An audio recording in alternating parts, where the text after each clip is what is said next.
I am writing on behalf of Crista Lynn. Crista has been a client of mine since June of 2003. I have seen her regularly for psychotherapy at a group specializing in meeting the needs of the transgender community.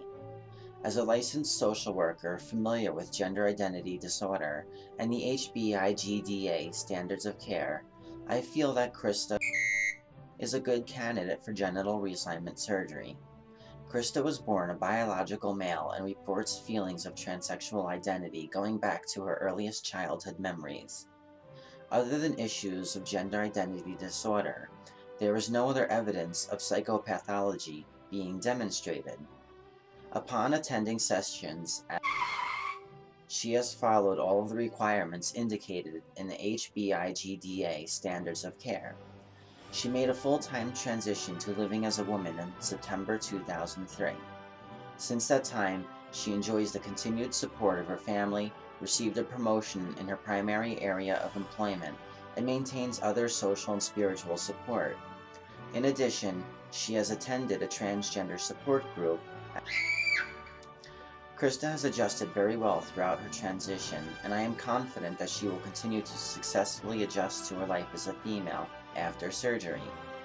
I recommend her to you for surgery without any hesitation. That was my diploma. I guess I really was retarded beyond repair, and now I had the paper to prove it.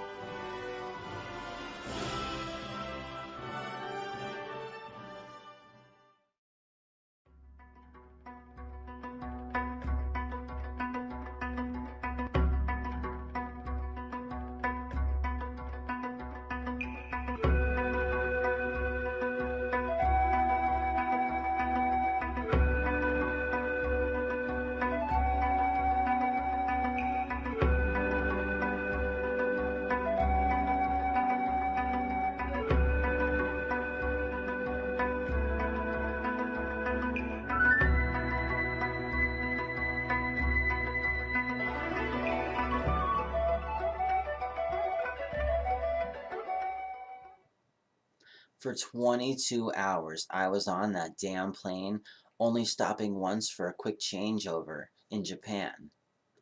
I distinctly remember while in Okinawa, the reality of where I was hitting me harder than when I actually landed in Thailand. Just saying it is a mindfuck. I am in Japan. OMFG. Even the food in the airplane from Japan to Thailand was very different. And did you know that when you get on a Thai Airways flight, the stewardesses give everyone an orchid? That just happened to be my favorite flower.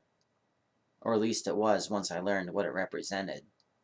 It's very befitting, as Thailand is literally filled with all sorts of gender-variant individuals. It's so overly common there that you can't even walk in Pattaya without bumping into the local changelings. Only there, though, most of them seem to keep their junk. It's actually pretty messed up. All the girls look like supermodels since they've been on hormones since their teens, and a lot of them already have breast implants. I was nervous as hell, that's for sure. Here I was, in freaking Thailand, the literal opposite end of the US East Coast. If it was 12 midnight in New Jersey, it was 12 noon in Thailand. And the weather, it was absolutely beautiful. When the plane landed, it had to have been like 80 degrees. The only thing that scared me was the fact that I had mailed a total of $15,000 overseas to someone I never even met before. And now, here I was, expecting them to have a car waiting for me in a land I knew nothing about. They were legit, though, and after I got through the customs desk, there they were with a sign, waiting for me. Everything had already been set up for my surgery, whether by me or by the hospital, and I was to be staying in this really fancy hotel just down the street from the clinic, the same one that a lot of the girls meeting Suporn seem to go to, the Mercure Hotel. Another really nice thing about Thailand is the currency exchange. Over there they use baht, and the currency rate is much in our favor. Or at least it was before Obama took office. The next day I had my official meeting with the staff, at the hospital where they go through all the rules. No smoking, stop your hormones, blah blah. Then they do a blood panel, take a few x-rays, the whole deal.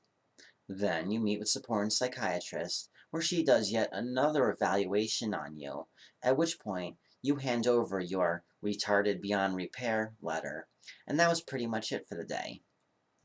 The following morning you finally meet with Suporn as he goes through his procedures, asking what's more important, sensitivity, appearance, or depth. Basically, he only has so much material to work with. And in my case, he had plenty, don't worry. And unless you're hung like a horse, he needs to know whether you want easier orgasms to be deep enough to get fucked by porn stars, or do you want a pussy that can be in a Hustler magazine without looking out of place. I told him that appearance and sensitivity were my top priorities, and in that order, for at the time, I was still planning on being a carpet muncher, and depth wasn't really a concern. Little did I know the truth of the matter. However, if asked again, I'd still go with my original wants. Then, you kinda just sit and wait, that being the worst part. At least the view is nice. Chonburi overlooks the ocean, while the houses have a very Californian feel to them. It was actually pretty peaceful. Until the goddamn enema. Ugh. I never had one before, and hope to God to never have one again. Then, once you're prepared, they kind of prefer you not to go trolling around in the city while you wait. But at least they had internet access. That and a camera was all I really needed to pass the time. And, of course, there was the ceremonial, final monkey spanking. Beyond that, however, there really isn't much else to say about my final hours. It's kind of like waiting to be executed. You know it's gonna happen. You're both scared and excited at the same time. It's nothing but pure anticipation.